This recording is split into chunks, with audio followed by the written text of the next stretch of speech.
Ooh. Boom! Welcome to the Australian Poetry Hall of Fame. On Thundercloud. Mum calls me James, washing away the garbage, leaving rainbows after rains.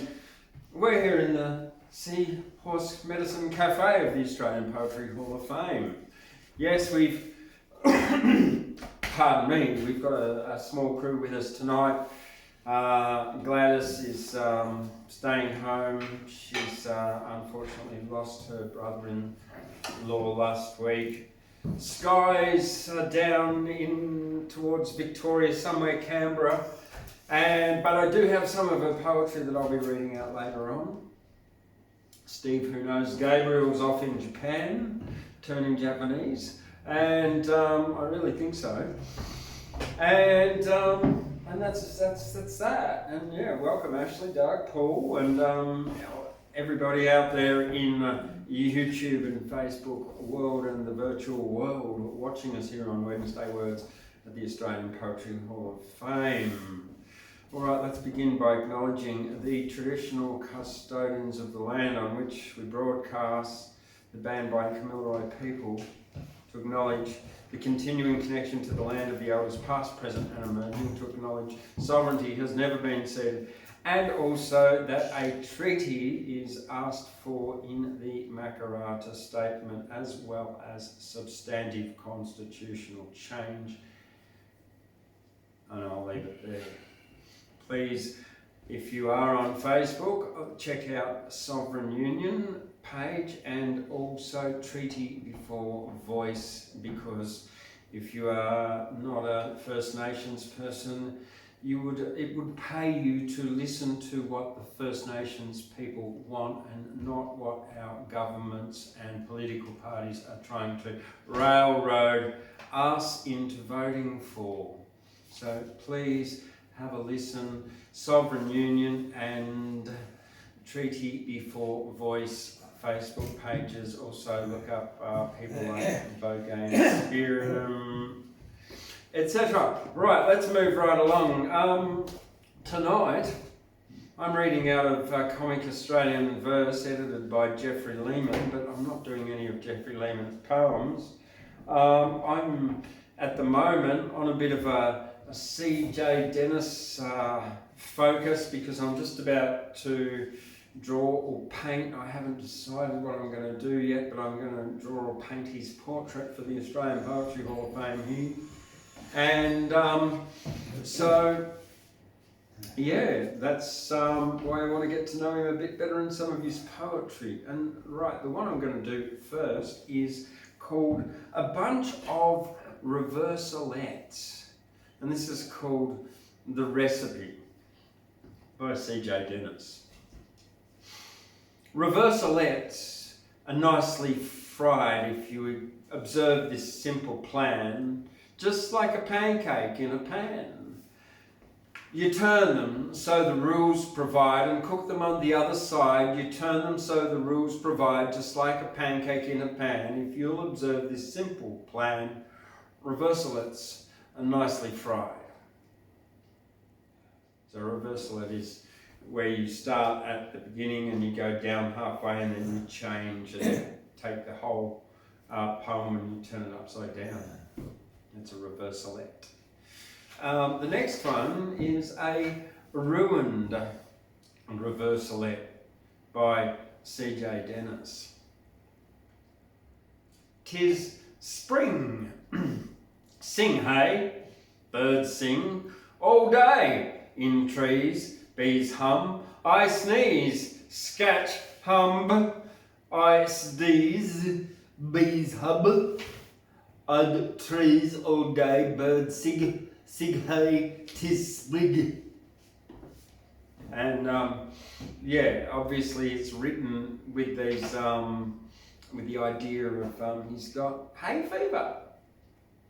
I'll do it again, just so you can get it, because yeah. 'Tis spring, sing hey, birds sing all day. In trees, bees hum. I sneeze, scat hub. I sneeze, bees hum. And trees all day, bird sig high, tis sprig. Oh, it is funny. Yeah, it is. Oh, he's a funny writer. Yeah, absolutely, really, really, really is. Now, another really famous poet who, for children, was Norman Lindsay, and in the Magic Pudding. This is called The Penguin Bold by Norman Lindsay from the Magic Pudding. To see the penguin out at sea and watch how he behaves would prove that penguins cannot be and never shall be slaves. You haven't got a notion how penguins brave the ocean and laugh with scorn at waves. To see the penguin at his eaves performing fearful larks with stingarees of all degrees, as well as whales and sharks. The sight would quickly let you know for great contempt that penguins show for stingarees and sharks. Oh, see the penguin as he goes a-turning Catherine wheels without repose upon the nose of walruses and seals. But bless your heart, a penguin feels supreme content for foolish seals, while he never fails where he goes to turn back flips on a walrus nose. Yeah. Yeah. A lovely little funny one there. Clever. Yeah. Now there is another one here by C.J. Dennis, and it's called Austral Beep A's. Now the beep is like a hyphen, Austral A's. Now perhaps back in the old days the beep meant bloody. In modern times it could mean fucking. But I'll do it without adding anything in where they've got this beep line, this hyphen, very long double, or it's more like a triple hyphen, it's so long. The Austral A's. Fellas of Australia, blokes and coves and coots, shift your carcasses, move your boots, grind your loins up, get your gun, set the enemy, and watch the run. Get a move on, have some sense, learn the art of self-defense, have some brains beneath your lids, a swing, a sabre for the missus and kids, chuck supportin' posts and strikin' lights, supporter family and strike for your rights. Get a move on, have some sense, learn the art of self-defense. Joy is fleetin', life is short. What's the use of wasting it? All on sport, hitch your dray trip to a star, and your what would be Australia. How's the nation going to expand? Let us blokes and coves lend a and ease your apathy down a chasm, ump your burden with enthusiasm. Get a move on, have some sense, learn the art of self-defense. When the trouble hits your land, take a rifle in your hand, keep your upper lip stiff as can be, and speed up bullet for posterity. There's more. When the bugle sounds advance, don't be like a flock of sheep in a trance. Biff the foeman where it don't agree, spiffler Kate him to eternity. Get up, move on, have some sense, learn the art of self-defense. Fellas of Australia, cobbers, chaps and mates, hear the enemy kicking at the gates. Blow the bugle, beat the drum, uppercut and out the cow to kingdom come.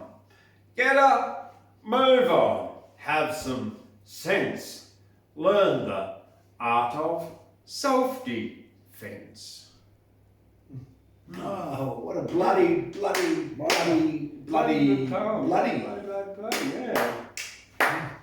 And the bloody art of self-defense, yeah. Get a bloody move on, have some bloody sense, learn the bloody art of self-defense. Yeah. Very good, very fascinating. Yeah. It really is, really is. Now, He always fascinated me. Yeah, and one of the things, he's a contemporary of banjo and Henry Lawson, Banjo Patterson and Henry Lawson. He was born like 9 years later than Henry Lawson. He died after Henry but before Banjo Patterson. C.J. Dennis, he was as well as a poet, a journalist as well, and he was. I guess his Glugs of Gosh is one of his like really satire on the political democracy of the time, which was very, and I'm reading through it at the moment. It's just this incredible book, an incredible bunch of poetry, taking the mickey out of our democracy, and it was just really not recognised. Did you say democracy or democracy? Yeah. So, yeah, check out C.J. Dennis if you don't know him, definitely. He was tied up with. Do you remember from your research? He was tied up with football, wasn't he too? He was keen and wrote about it. I think. Aussie rules. I'm not too sure to tell you the I'll truth. have to go and look that one up. South of Murray, south of the Murray. Don't worry. Oh, right, okay. Give us another one. Well, I don't have. Oh, well, okay. Look, I'll get another CJ. I've got some out of his the Glugs of Gosh. You don't get bored listening to him, do you? No, not at all. So it's easy but measy, meaning. Well, so last night I got I was reading through the Glugs of Gosh. I got through the first 5 chapters. So what I'm going to do, I'm going to get onto the well, I won't do the 6th chapter here because it's way too long. Yeah, the Rhymes of Sim actually. The Rhymes of Sim. Nobody knew why it should be so. Nobody knew or wanted to know it. Might have been checked, but somebody dared to trace its beginnings, but nobody cared. But 'twas clear to the wise that the Glugs of those days were crazed beyond reason concerning a craze. They would pass a thing by for a week or a year with an air apathetic or maybe a sneer. Some everyday thing like a crime or a creed, a mode or a movement, and pay it small heed. Till somebody started to laud it aloud, then all but the nobodies followed the crowd. Thus, Sim was a craze, though, to give him his due, he would rather have strayed from the popular view. But once the Glugs had him, they held him so tight that he could not be nobody, try as he might. For he had to be somebody, so they decreed, for craze is an appetite governed by greed. So on Saturday week, to the great market square, came every Glug who could rake up his fare. They came from the suburbs, they came from the town. There came from the country Glugs, beard and brown. Rich Glugs with cigars, all well tailored and stout, jostled commonplace glugs who dropped H's about. There were gushing glug maids well aware of their charms and stern, massive matrons with babes in their arms. There were querulous dames who complained of the squash, the pushing and squeezing for briefly all gosh, with its aunt and its wife stood agape in the ranks accepting Sir Stodge and his satellite swanks. The mayor of Quog took the chair for the day, and he made them a speech, and he ventured to say that a glug was a glug and the cause they held dear was a very dear cause, and the glugs said, "Hear, hear!" Then Sim took to the stage with a round of applause from thousands who suddenly found they'd a cause. The first rhyme of Sim. We strive together in life's crowded mart, keen-eyed with clutching hands to overreach. We scheme, we lie, we play the selfish part, masking our lust for gain with gentle speech, and masking too, oh pity ignorance, our very selves behind a careless glance. Ah, foolish brothers seeking her in vain, the one dear gift that lies so near at hand, hoping to barter gold we meanly gain, for the poorest beggar in the land holds for his own to hoard while yet he spends, seeking fresh treasure in the heart of friends. We preach, yet do we deem it worldly wise to count unbounded brother love a shame? So ban the brother look from out our eyes, lest sparks of sympathy be fanned to flame. We smile and yet withhold in secret fear the words so hard to speak, so sweet to hear. The open sesame to meanest hearts, the magic word to which stern eyes grow soft, and crafty faces that cruel marts have seared and scored turn gently, nay, how oft it trembles on the lip to die unspoken, dawning love is stiff with a joke. Nay, brothers, look about your world today, a world to you so drab, so commonplace. The flowers are still blooming by the way, and blossom smiles upon the sternest face. In every hour is born some thought of love, in every heart is hid some treasure trove. With the modified clapping and stamping of feet, the glugs mildly cheered him as Sim took his seat. But some said 'twas clever and some said 'twas grand, more especially those who did not understand. And some said with frowns, though the words sounded plain, yet it had a deep meaning they craved to explain. But the mayor said, "Silence!" He wished to observe that a glug was a glug, and in wishing to serve this glorious cause which they'd asked him to lead, they had proved they were glugs of the noble old breed that made gosh what it was, and he'd asked the police to remove that small boy while they heard the next piece. My second rhyme of Sim.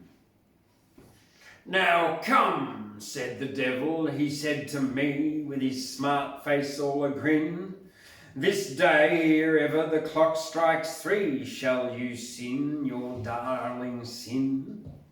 For I've wagered a crown with Beelzebub down there at the gentleman's brimstone club.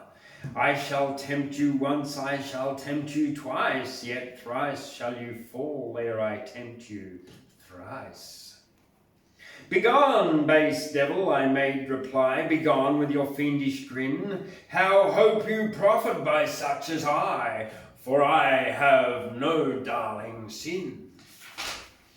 But there may be, and I know them well, all foul with sinning and ripe for hell, and I name no names, but the whole world knows that I am never of such as those. How now, said the devil, I'll spread my net, and I'll vow I'll gather you in, and this by that I shall win my bet, and you shall sin the sin. Come, fill up a bumper of good red wine, your heart shall sing and your eye shall shine, you shall know such joy as you'll never have known, for the solving as men was the good vine grown. Begone, red devil, I made reply, parched shall these lips of mine, and my tongue shall shrink and my throat go dry, ere ever I taste your wine. But greet you shall, as I know full well, a tipsy score of my friends in hell, and I name no names, but the whole world wots. Most of my fellows are drunken sots. Aha, said the devil, you scorn the wine. Thrice shall you sin, I say, to win me a crown from a friend of mine ere 3 o'clock this day. Are you calling to mind some fair lady, some lady fair, and is she a wife or a maiden rare? 'Twere folly to shackle young love, youth, hot youth, and stolen kisses, sweet forsooth. Begone, devil, I made reply, for never in all my life have I looked on a woman with lustful eye, be she maid or widow or wife. But my brothers, alas, I'm scandalized by their evil passions so ill disguised, and I name no names, but my thanks I give, that I loathe the lives my fellow men live. Ho ho! Roared the devil in a fiendish glee. 'Tis a silver crown I win. Thrice you've fallen, O Pharisee, you've sinned your darling sin. But nay, said I, and I scorn your lure. I've sinned no sin, and my heart is pure. Come, show me a sign of the sin you see. But the devil was gone, and the clock struck 3.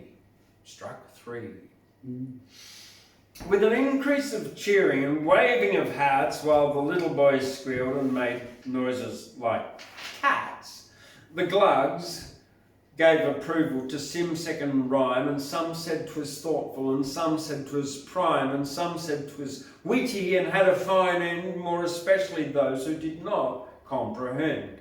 And some said with leers and with nudges and shrugs that they mentioned no names, but it hit certain Glugs, and others remarked with superior smiles while dividing the metrical feet into miles, that the thing seemed quite simple without any doubt, but the anagrams in it would need thinking out.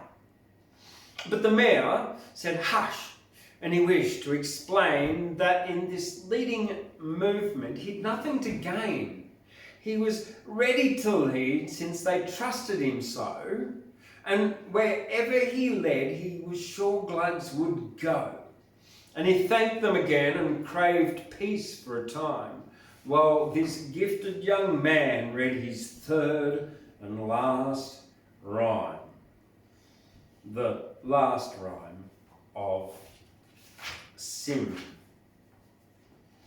To sing you a song, and a sensible song, is a worthy and excellent thing, but how could I sing you that sort of song if there's never a song to sing? At 10 to the tick by the kitchen clock, I marked him blundering by, with his eyes astare and his rumpled hair and his hat cocked over his eye. Blind in his pride, his shoes untied, he went with a swift jig-jog, off on the quest, with a strange unrest, hunting the feasible dog. And this is the song as he dashed away, and he sang with a swaggering swing. Now, how had I heard him singing a song if he hadn't a song to sing? I've found the authentic, identical beast, the feasible dog and the terror of Gosh. I know by the prowl of him, hark to the growl of him, heralding death to the subjects of splosh. Oh, look at him glaring and staring by thunder, now each for himself, and the weakest goes under. Beware, this injurious, furious brute, he's ready to rend you with tooth and with claw, though 'tis incredible. Anything edible disappears suddenly into his maw, into his cavernous inner interior, vanishes everything strictly superior. He calls it woman, he calls it wine, he calls it devils and dice, he calls it surfing and Sunday golf and names that are not so nice. But whatever he calls it, morals or mirth, he's on with the hunt right quick. For his sorrow he'd hug like a gloomy glug if he hadn't a dog to kick. So any old night, if the stars are right, you'll find him hot on the trail of a feasible dog and a teasable dog with a can tied to his tail. And the song that he roars to the shuddering stars is worthy and excellent thing. How could you hear him singing a song if there wasn't a song to sing? I've watched his abdominous, ominous shape abroad in the land where the nation has slept, marked his satanical methods, tyrannical, rigorous, vigorous vigil I kept. Good gracious, voracious is hardly the name for it, yet we have only our blindness to blame for it. My dear, I'm optical proof that he's prowling and growling at large in the land. Here is pestiferous, clamorous and vociferous, gurgles and groans of the beastliest brand. Some may regard his contortions as comical, but I've the proof that his game's gastronomical. Beware this obstreperous, leprous beast, a treacherous wretch, for I know him of old. I'm on the track of him, close at the back of him, I'm aware of his ambitions are bold, for he's yearning and burning to snare the superior into his roomy and gloomy interior. So that's the end. There's just the, yeah, that's it. I'm going to stop it there because that's pretty long. I'm getting a rather dry mouth at the moment. Yeah. It really is. It's political speech kind of stuff. Yeah, it's yeah, and when you understand it in the whole context of the rest of the book, The Glugs of Gosh, yeah, it's very, very interesting.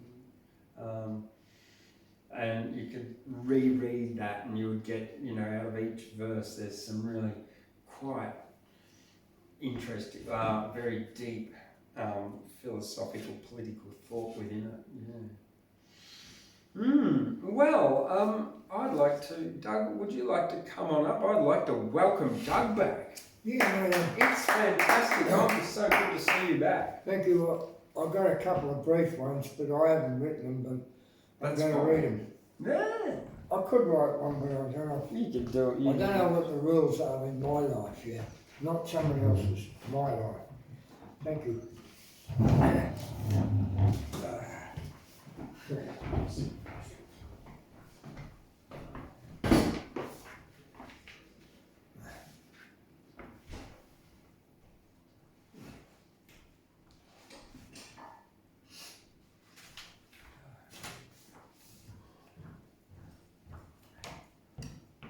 So we'll start reading? Yeah, that's good.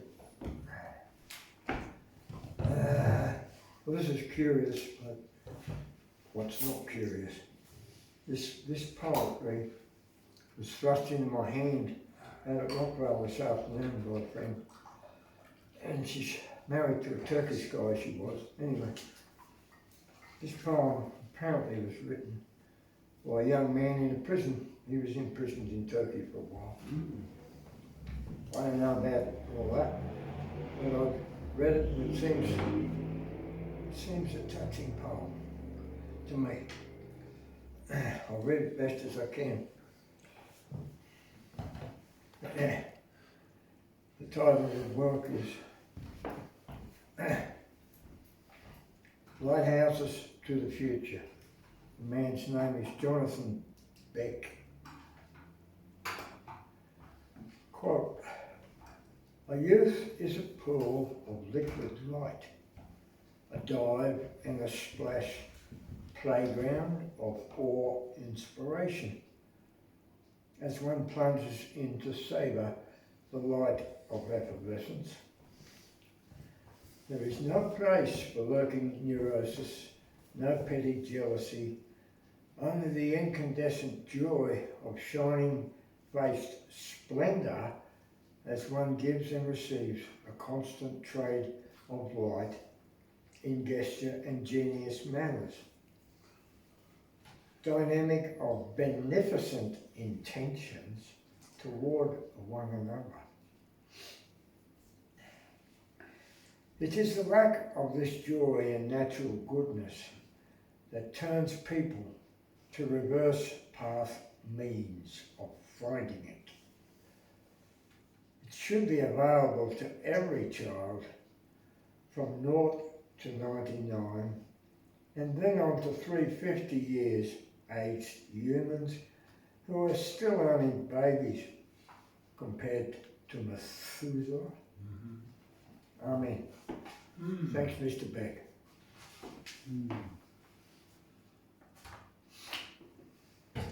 And this is a kind of a topical for me. I've been reading a lot of Russian stuff lately because someone told me 100 years ago that Russia's going to prove to be the hope of the world. I don't mind that. I'm not getting a lot of hope out of my mom, but I don't want to write them off completely. Anyway, this is how this series of books called Ringing Seas of Russia. Amazing situation. Sorry? Nothing, sorry. Some people say this is mythical and unlikely, and other people think it's a magic. So anyway, I read these books, there's 9 of them, I'm about halfway through them, I read them 20 years ago. Alright, now in the front of this book, second book, it's very interesting to me because it's contrary views. I've been brought up in the West and schooled in the West and educated with the Western thinking and all the rest of it. Anyway, this is to do with Rasputin. And it's interesting to me because I know the popular view of Rasputin and it's interesting. And in this guy's perspective, he's written a separate poem which I won't read to Gregory Rasputin, semi-literate from the cedar forests, walking to Siberia to help the Tsar, who's in a pretty dangerous position in 19 whatever. Well, I read this, what I found. It says here, the text of some of Rasputin's notes, written during a trip to the Holy Land, happened to fall into my hands. They were brought to Paris by a refugee from USSR named Lobachevsky. Lobachevsky. I can't get it out, not with the Russian bit. And this is what they found in some of Rasputin's notes. It's quite powerful for me to read this. Quote, the sea effortlessly, I can't read it out. The sea effortlessly comforts. When you awake in the morning and the waves speak, they dance and make glad. And the sunlight glistens on the sea. It seems to rise ever so quietly. And at that moment, man's soul forgets all about mankind and fixes its gaze on the glow of the sun, and a happiness kindles in man, capital M. And he feels in his heart the book of life and the higher wisdom of life, indescribable beauty. The sea awakens him from the dream of earthly vanities and many thoughts arise all by himself, quite effortlessly.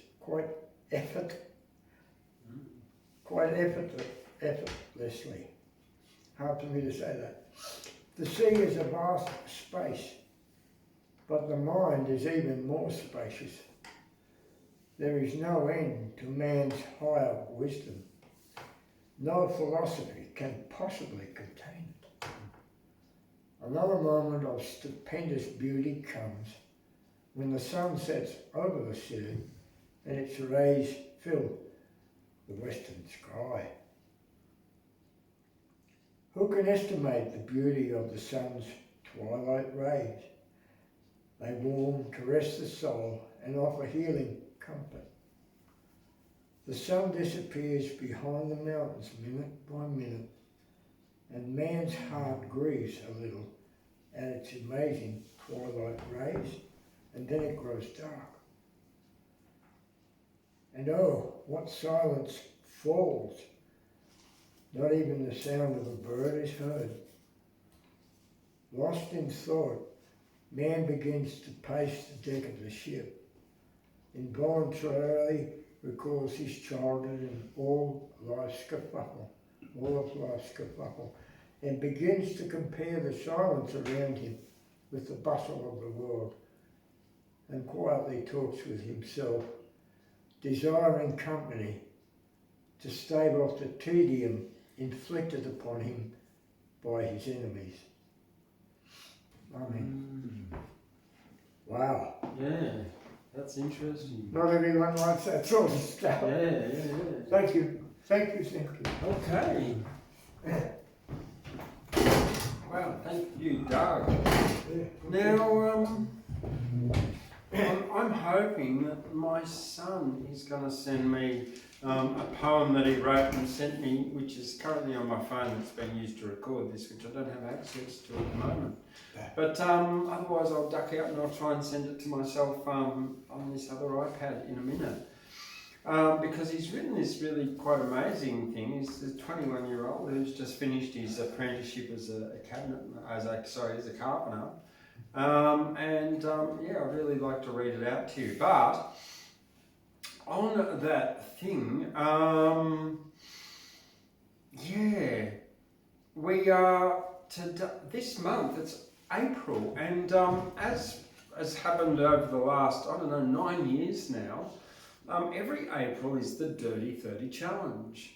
Now, the Dirty 30 Challenge is 30 days of poetry prompts on Facebook from Abdul, whatever his name is, anyway. Yeah, so the Dirty 30 Challenge. And so we're up to, the 5th of April today, and I've signed up for it. I think this will be my 4th year, and I've also, Skye has also put her name down for it, and she's already written 3 or 4 poems, 5 poems since she's been away.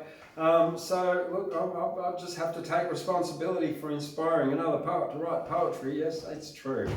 All right, well, so the Dirty 30, day 1, it was supposed to be it was someone that you really despise seeing, and yeah, and not Donald Trump or Joe Biden. But it could be like a horrible sister or a cousin or an uncle or a whatever. Anyway, here's what I got out of that one. Come on, mate. We're seriously not supposed to hate. But holy country fire truck, I can't believe we actually fucked. And what's more, you're a narcissistic, sociopathic ice crack whore. I won't name names, her gilding is guilt, blame, shame. The only way I could get her to go was to take out a 2-year AVO on the alcoholic witch with the eyes habit that made her twitch. Yeah, so there you go. Wow. Day 1. Day one of the Dirty 30, that was what I wrote. I think we had to write about someone that we really did not want to see. Now I'm going to go through here and see if I can find Skye's Day one poem, because I know it is in here as well. Here we go. Skye's Day one poems from Skye Campen, who's not here, but she's with us in spirit. I despise the knowing I will see you today. I don't want to know you. I despise you. I see you. You get in my way. I don't want today to be crap. I want to play. Fuck off. Otherwise you'll get a slap. That's it. Day was up, yes. There you go. So we've got our day one out of the way. Now, day two of the Dirty 30 was about inner issues. So Skye's Dirty 30 Day 2 poem is called Plagued the Inner at Bayleaf Dinner. Issues plagued with inner. I keep at Bayleaf Dinner, stir it once, don't think it's dunce. Then sift the lot so thinner, don't soak it in, it's full of gin and all of your past innards. Keep the now last, not too far past, or future you cannot see. Just keep it strong, the flavour long, and see the soul fly free. So there you go, that's Skye's Day 2 poem. Here's my Day 2 poem of the Dirty 30, Inner Issues. Time to avoid what needs to be done. Go to do something much more fun. Write a poem, draw or create. Avoidance is how I procrastinate. Time to set goals, make a plan. Make a habit of being an action man.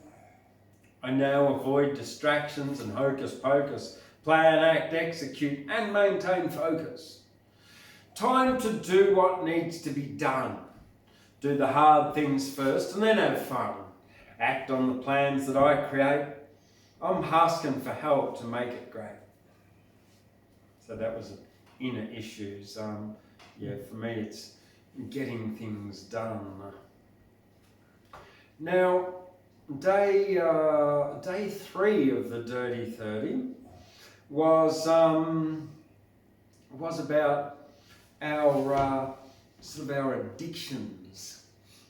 Now we all have little addictions, so here we go. This was the one I wrote. My name is Mark. You're a sucker. I've got you addicted to Facebook, you dumb fucker. You watch my ads, I rub my hands. You're also sucked into Instagram. Stay on your phone and your Facebook app. When you're alone, I'll feed you crap.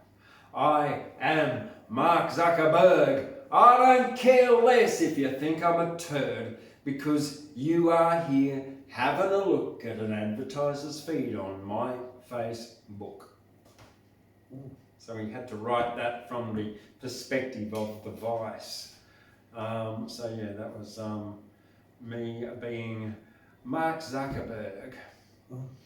All right, well, day 4 of the Dirty 30, we had to write, and I don't have day 3 here, an ascending poem. I don't have day 3 for Skye, sorry, but I have day 4 for Skye. Now, an ascending poem starts with one word, and I might just show you what I mean there. So there you go. See how it starts and gets longer? Like that. And I'll show our viewers there so they can see as well. So that's an ascending poem, and it was about steps, like about a dream that turned to reality, and you could and you could kind of believe it. So this is Skye's Steps of a Dream Turned Reality to Reality.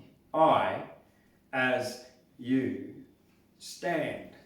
Looking, I dream of a land without hurt, greed of man, which has led to death, as my death for your flavour. A sweet child, a friend, a saviour, a soul to save a soul that shows a favour, lifting me from the pen, a red and white and black hen, groomed to pet and live out my life in comfort, no strife. But for what? Selfishness, and what others who face the knife? That's Skye's. Now, on this one, on my day 4 of the Dirty 30, I took a different tap. I wrote a 3-verse ascending poem. So each verse sort of got longer and goes from short to long. Flying overseas like Superman, faster than the breeze. Each day focus and meditate. Now so light that I can levitate, soaring over land, mountains, forests. Oh, this view is grand. The chances were remote. Now I fly in air and also float, gliding on a wing and on a prayer. Whistle, chirp, sing. A cacophony is heard. Dreams of being a bird. Yeah, so there you go. That's the Dirty 30. Well, there's one more because today's day 5 and I've got one more, and the challenge was to write about an electron. Exactly that, being an electron in the wire or whatever, doing its job. So, here's mine. I'm an electron in a thundercloud. When I get excited, I discharge friggin' loud. I get together with my friends to make a bolt of lightning. We may be very tiny, but together we're frightening. I'll fry you on the golf course, I don't mean to boast, but don't go out in the storm or I'll make you toast. I'm an electron, a negative little spark, but if it weren't for me, you'd be in the dark. That's it. All right. Oh, well, that's it. I'm going to invite Ashley on that now. Thank you. So thank you very much. Yeah, Dirty 30 and Abdul Rahman Hamoud for his moderation and prompts. So join up, look up the Dirty 30 Challenge on Facebook. Hallelujah to be alive. Yeah. Still to be with it and thinking about it and not. Here we have, my friends, the Triadic Hypothesis. Well, we're driven by ego to sing on the opera stage, but we also are sharing music and the community of language, vocabulary. So that's my hypothesis. The implications of that are grey and complex, and that's driving us to further expression. And the testing of the parameters, well, you, dear auditor, are witness of them. Now, what have I been thinking about? It was very interesting. Last week we had a poem of Lawson's that I didn't know and loved. Doug is a great Lawson fan, and I think there's a greatness in Lawson because he wasn't but is great. Very unique to Australia. And just historically it is interesting. We said at one point afterwards, after the show, it's not fair to say that the Scots at Gundagai are in the Riverina. And then I gave a speech from personal awareness and history of how Scots groups were connected, and somebody at a Scots group at the Gundagai could be seen to be part of that web octopus angling down into the Riverina. Here, where we stand, was a lot of interconnection with Scottish groups going from up on the Queensland border and through the rivers to Grafton, and then up particularly to North Dorrigo which was quite a settlement once upon a time. What have I been reading? I have been indulging the 20-minute masterpiece that I listened to for the first time on computer that Edwin Archibald Robinson wrote many years ago. And I often used to discuss this with dear old Dr. Sharkey. Michael did so much for publishing and literature and people on this tableland. It will be appreciated and more studied in years to come. But we used to often imagine we were intellectuals together discussing this poem of Edwin Arlington Robinson. Always our hub of thought was that it's so little appreciated compared to its greatness. Maybe one day we can get James to read the whole 20 minutes of it, because he would do a very good job, and it is an epic thing. It's about a little 11-year-old boy who goes on a road movie or a road trek with Isaac out to visit Archibald. And it's called Isaac and Archibald. They're 80-year-old something farmers, and the little boy has a philosophical ramble that a 11-year-old could have as awareness, stepping him off to deeper awarenesses. I'll just read the opening of it for flavour and recommend it to anyone there who's interested in the English language to track down Isaac and Archibald. You can listen to it or read it on the systems, by Edwin Arlington Robinson. A great poet, an inimitable texture and voice. He wrote this for Mrs. Henry Richards. Just a couple of minutes of it to look at the shadows in the dust. Isaac and Archibald were two old men. I knew them, and I may have laughed at them a little, but I must have honoured them, for they were old, and they were good to me. I do not think of either of them now, without remembering infallibly a journey that I made one afternoon with Isaac to find out what Archibald was doing with his oats. It was high time those oats were cut, said Isaac, and he feared that Archibald, well, he could never feel quite sure of Archibald. Accordingly, the good old man invited me, that is, permitted me, to go along with him. And I, with a small boy's adhesiveness to competent old age, got up and went. I do not know that I cared over much for Archibald's or anybody's oats, but Archibald was quite another thing, and Isaac yet another, and the world was wide, and there was gladness everywhere. It's a marvellous journey of 20 minutes that I really enjoyed listening to it on YouTube, and there was one moment, like in a step in a ballet or a glissandi of notes in a symphony, there's one moment when he uses the word particularly, and I thought particularly that was a moment when you can microscope in on an American voice. I don't think an Australian or an English or almost any other poet, but an American poet would have used the word particularly. Now, hearing Geoffrey Lehman's name tonight reminded me of Ross's poems. If you want to read something really worthwhile in Aussie lit, track down Ross's poems and read them. Ross who? The poem is called Ross's Poems that Geoffrey Lehman wrote. And at the moment I think of it, I see headlights flashing into a Roo's eyes, and the Roo transfixed as the juggernaut comes towards it, eyes blazing. So, here's a couple of poems I wrote at the table tonight while indulging in pumpkin soup. The winter's coming on here, so I got this stuffed ginger in my pocket. I have a munch regularly on it. Okay, Aussie poet, spruiking forth with the English language, munching on ginger. Isn't that poetic? At the daily briefing, the briefing map is brief. Skitter-scatter of snowflakes across the gaunt stone black.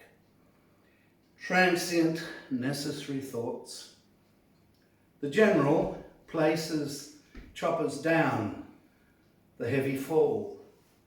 Enemy tracks fail to show at the briefing, for they are not. There are many briefings. My dad had to sit through and then shoot through too many of them. Here's another short. This is a poem. It is, words cluster, sought meanings yonder. The first frost comes to the granite, a week after Easter, the tableland of granite, time of frost, Easter. Such cluster conspires on the riveting harness. Ritual points hold the bolting. The bolting, the bolting. This poem is mind's freed runaway. I think now I'm 72, I'll write some stories and some poems about sex. So this is a short little titty that I wrote seated there. X-sex. Not excess, although Rasputin-like characters are victims of it, aren't they? He got mentioned tonight. I often think of him trying to knock off dear old Teffy when she was a schoolgirl, probably the greatest writer of Russian of the 20th century in some ways. And in her autobiography, she has this lurid scene of Rasputin trying to drug her up and get her drunk and have his way with her.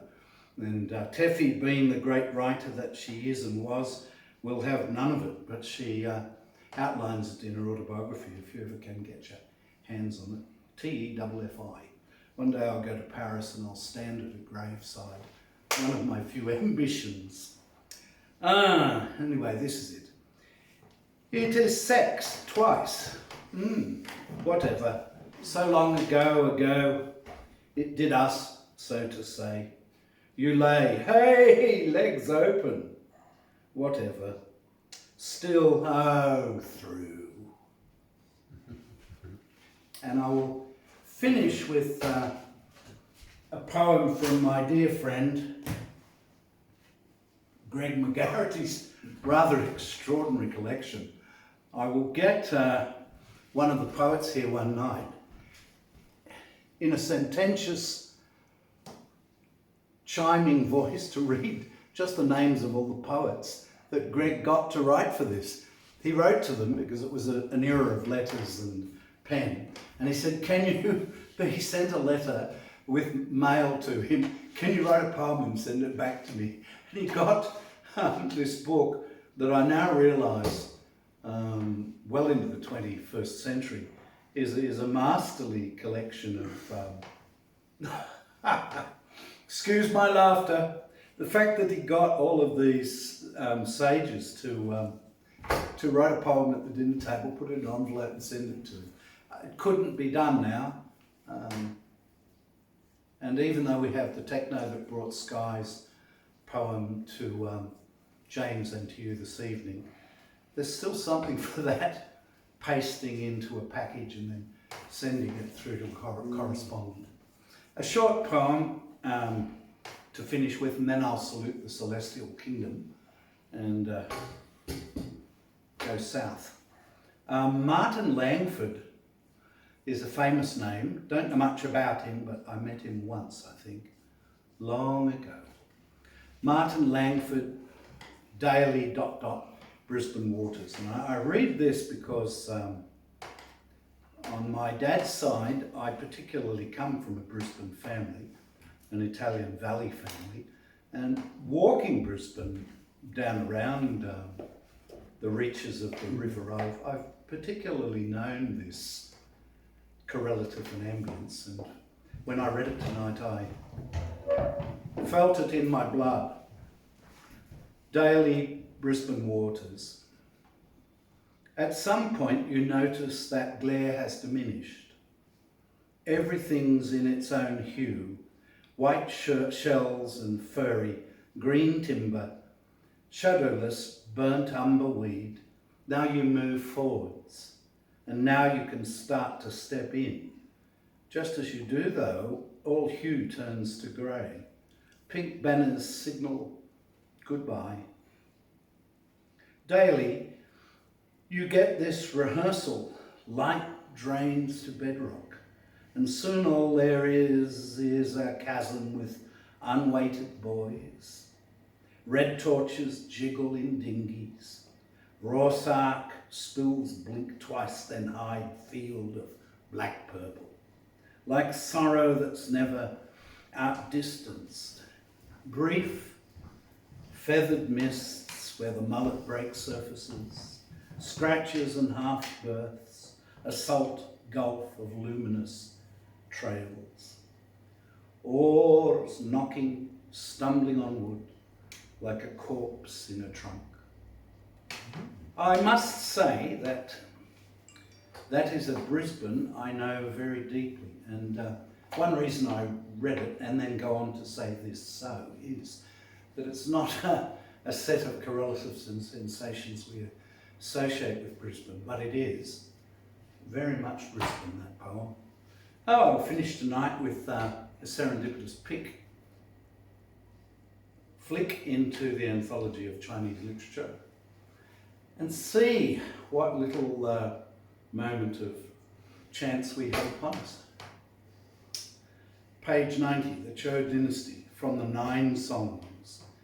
The princess of the Xiang. So I presume this is about a young lady being whisked up with her maids and sent across the Great Wall to be a bride to one of the princes of the princedom. This seems to have been a pattern of Chinese history, and it's a beloved trope and motif of Chinese soapies as I speak. Chu or Shang Chun. My lady comes not, but shyly waits. Who is it tarries within the islet, so wondrous, beautiful and fair, skimming the waters in a boat of cassia? I bid the Wan and Shang still their waves, and the stream of the river softly flow. I look for my queen, but she comes not yet. Of whom do I think as I play my reed pipes? North I go, drawn by flying dragons, bending my course to the Tungting lake. My sail is of fig leaves, mellitolus the rigging, with iris for yard and a banner of orchids. Far out I gaze to the mooring at Shenyang, and over the great river waft my spirit. Waft, but my spirit does not reach her, and the maiden many a sigh heaves for me, while down my cheeks the teardrops in streams are falling, as with grieving heart I yearn for my lady.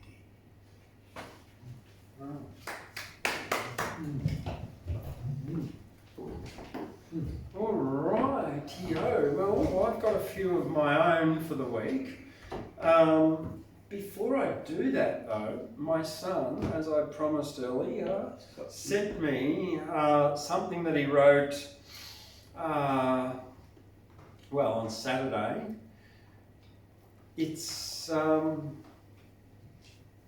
very indicative of a 21-year-old, my 21-year-old, I know him, so I don't know a lot of 21-year-old chippies that write poetry, but hey, mine does. All right. Plenty in Russia. Yeah. Choose the sword and you'll join me. Choose the ball and you join your mother in death. You don't understand my words, but you must choose. So come, boy, choose life or death. Why is the sky blue? Why is water wet? Why did Judas rap to Romans while Jesus slept? Stand up, you're out of luck, like 2 dogs stuck. Iron Man be sipping rum out of Stanley cups. Unflammable Noriega aiming knives which stay windy in Chicago. Spine tingle, mind boggles, Kangols in rainbow colours.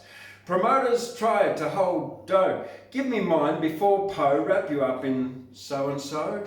I ran the Dark Ages, Constantine and Henry VIII built with Genghis Khan, the Rex, Swade, Wally Don.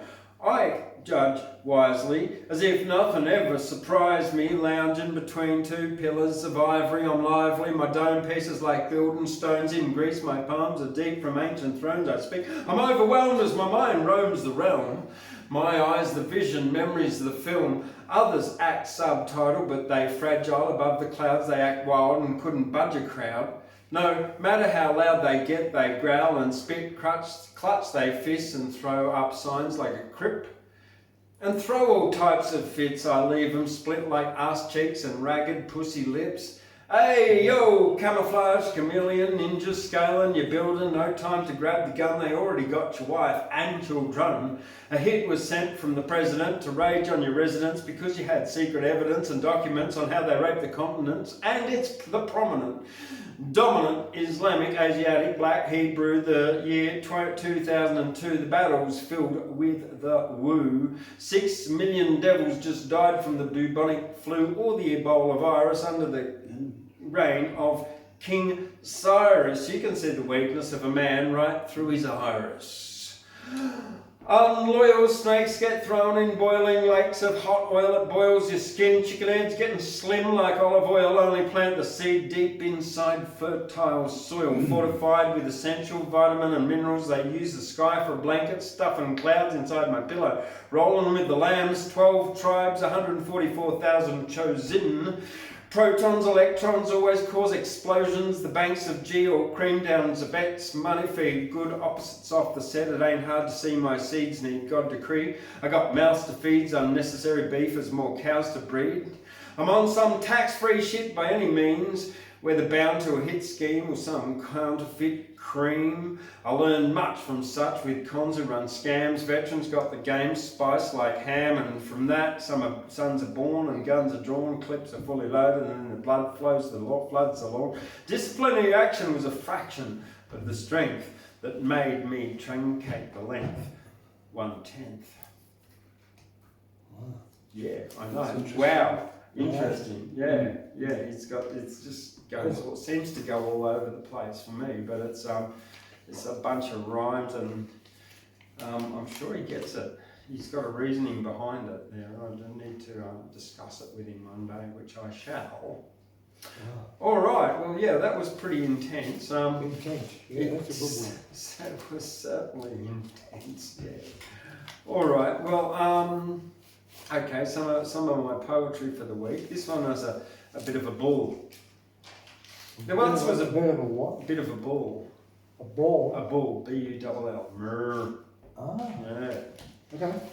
There once was a bull, and his name was Ben, who went to Aikido to become a monk of Zen.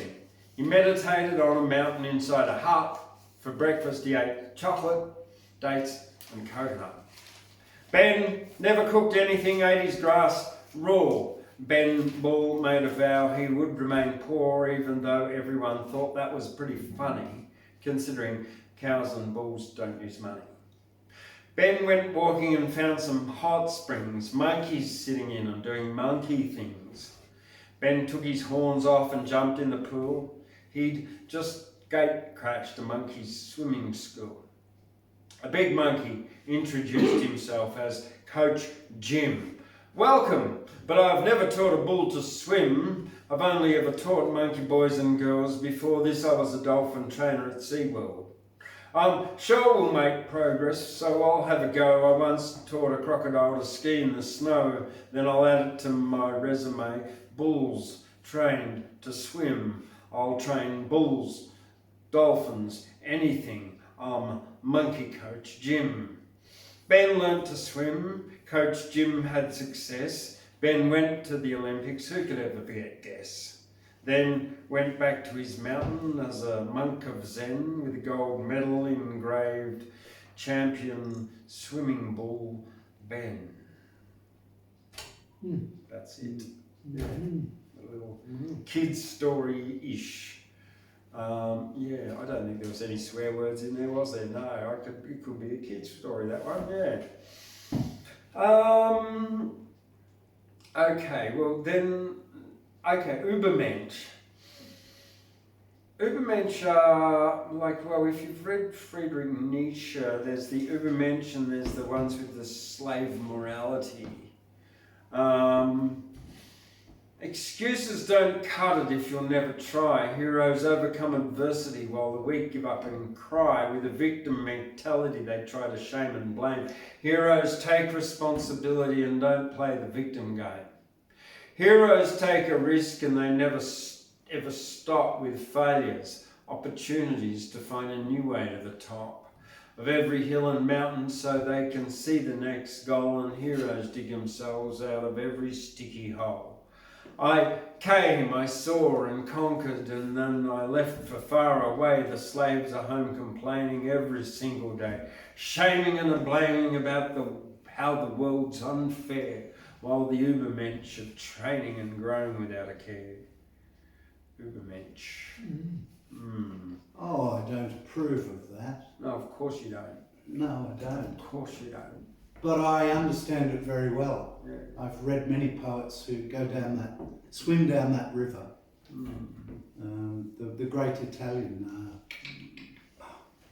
No. It was a great poet too. That's his affirmation. Many poets have said that in different ways. And then some have said it and not said it. Some have said it and then done the reverse of the coin. Yeats particularly.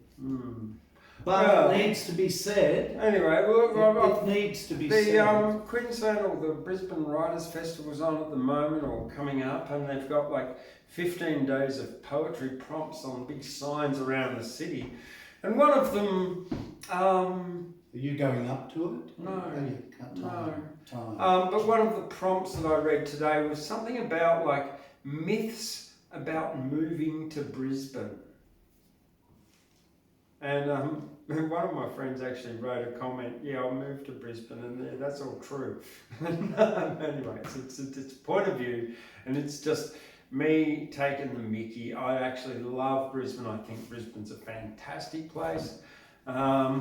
But hey, have you ever seen the Facebook page Shit Towns of Australia? Well, that's a satire. This is satire. Myths about moving to Brisbane. You'll get fit, tanned. There is a beach. Well, it's not actually a myth. If you include the sand-lined concrete pool at South Bank full of kiddies piss and ibis shit, that's not a myth. Chinatown is in the valley when everyone knows it's really in Sunnybank. And the only fortitude in the valley is if you get lucky with a hand job from an Asian masseuse. That's it. All right, here we go. The fool. The fool, playing with a tool, tickle on the feet, tweak, tweak, tweak, poke, poke, poke, it's only a joke. A reflection of truth, the fool is excuse, joke around, clown, fall up, jump down, give a fist pump. The card is a trump. Foolish jester, the fool is a joker. That's it. The fool. And so before we go, the only two that I've got left are about the Skye, because Skye's gone away, and so I've been inspired to write about Skye. I looked at the sky, it was clear and blue, the horizon red pink as the sun rose too. There was a yucky smell my nostrils hit. I'd stepped in a pile of fresh dog shit. Focused on the shit, that's all I could see, missing the beauty of the morning there for me. Kookaburras, magpies and cockatoos flew. I washed that dog shit off my shoe. The birds were flying. I walk free. The wind blows on both you and me. As I looked up into the pink and blue sky, an eagle flew over and popped in my eye. Made a big splat, it was quite yuck, but an eagle pooping on me was good luck. I went to the tap and I washed my face, went for another walk around the place. The beauty of the morning imbues gratitude and the benefits of a healthy, positive mental attitude. But focus on the crap and all you do is whine. Focus on the positive and everything is fine.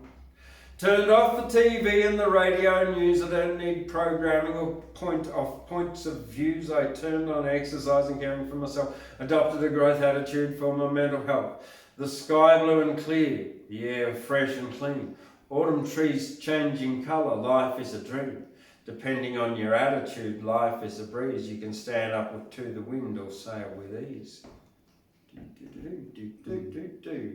And then the final one is a little short one. It was a cloudy day, written on, what's today, Wednesday? This must have been written Tuesday, Monday. Monday was a cloudy day because that was the day that Skye left. And she's gone down to Victoria. Looking at the sky on a clear night, I see a billion pinpricks of starlight, planets, galaxies and the silvery moon.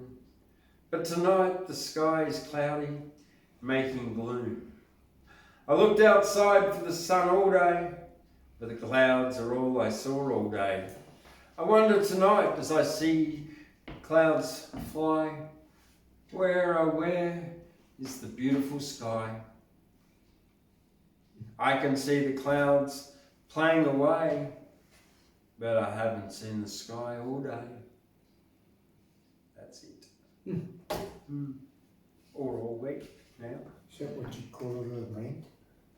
Yeah. Maybe None it's, of my business. maybe it's a love poem. Wow. Maybe I'm a little soft and sobby for Skye at the moment. Wow. Anyway, it is what it is. All right, well, thank you very much for coming tonight, both of you, and being part of the Wednesday Words. And hopefully we'll have a few more on here next week. And thank you for joining us out there in Facebook world and YouTube world, and giving it a thumbs up. And please leave a comment, because comments help our web metrics and get this out there to more people, and so does you sharing it. When sharing it's a wonderful thing. You can do that right now. Just click on the share button. Thank you very much and good night. Oh, people